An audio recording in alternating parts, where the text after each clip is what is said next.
During the afternoon of August 31st, 1939, German forces made their final preparations for the invasion of Poland. Air crews studied their targets. Tanks moved to their assault positions. Then, in the early hours of September the 1st, German soldiers dressed in Polish uniforms attacked a radio station on the German side of the border, leaving behind some bodies.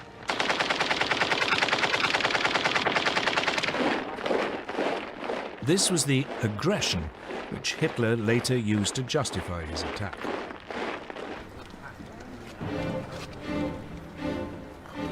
At 8 that morning, German troops pushed aside the Polish frontier barriers and mobile forces raced forward.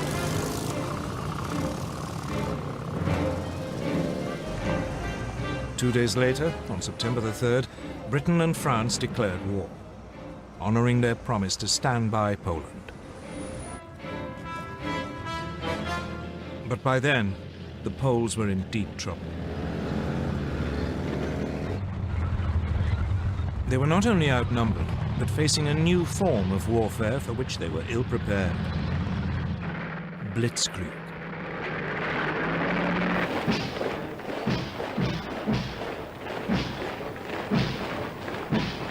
In 1939, the German army consisted of 1.5 million men. Its elite were the panzers, tanks, 6 armored divisions and 4 light divisions intended for reconnaissance, a total of 2,400 tanks. These had been designed to break through an enemy's defenses and strike deep, cutting communications and spreading confusion. Enemy strong points would be bypassed, left to the following infantry to mop up.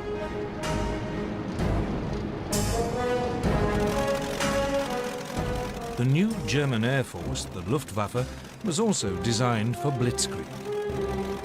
It had 2,500 aircraft lined up against the Poles. The most notorious was the Junkers Ju-87 Stuka dive bomber. It was a form of flying artillery, making pinpoint attacks in support of the fast-moving ground forces. The Poles could muster just 600 planes. On the ground, it was just as bad. Poland's army was just 500,000 strong. It had only 880 tanks. It even had 11 brigades of cavalry, lances and horses against army. But it wasn't just numbers that gave the Germans their advantage. They used their panzers in a radically new way, as separate, hard-striking units. The Polish tanks were dispersed to support their infantry. The Poles' task had been made even more difficult by the German takeover of Czechoslovakia. The west of the country, including the capital Warsaw, was now surrounded on 3 sides by German-controlled territory.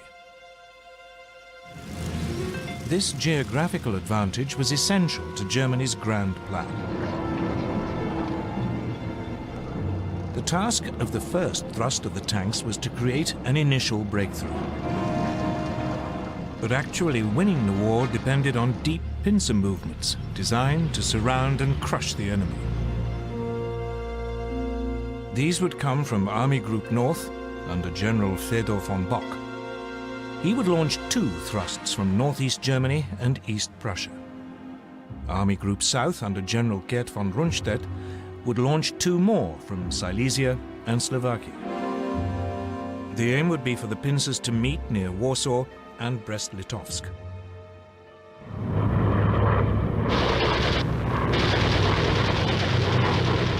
From the start, it went well for the Germans.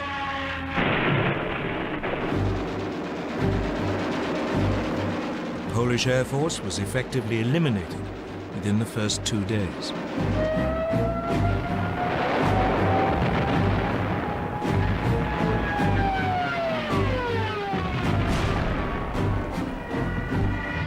The panzers cut through and struck deep. The Stukas and medium bombers proved devastatingly effective.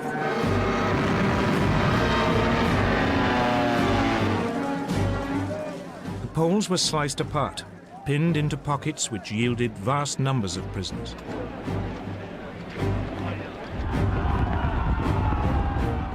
Legend has it that some Polish cavalry units gallantly tried to attack the panzers, but it was futile.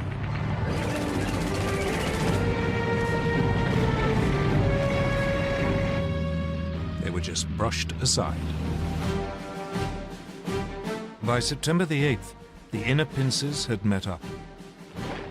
German troops were advancing on the outskirts of Warsaw. On September the 17th, the outer pincers met at Brest-Litovsk.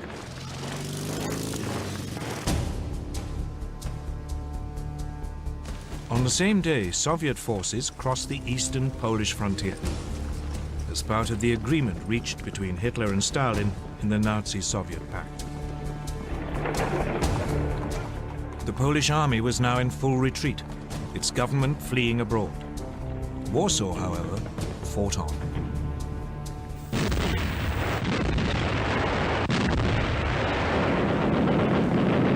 Its defenders rejected a German offer to surrender, so the full fury of the German war machine was turned on it.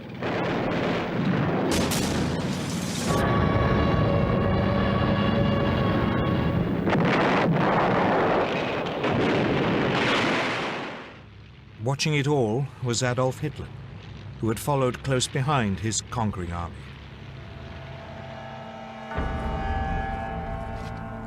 On September the 27th, Warsaw surrendered. The next day, the victors carved Poland up according to the Nazi-Soviet pact. The Soviet Union annexed slightly over half the country to the east.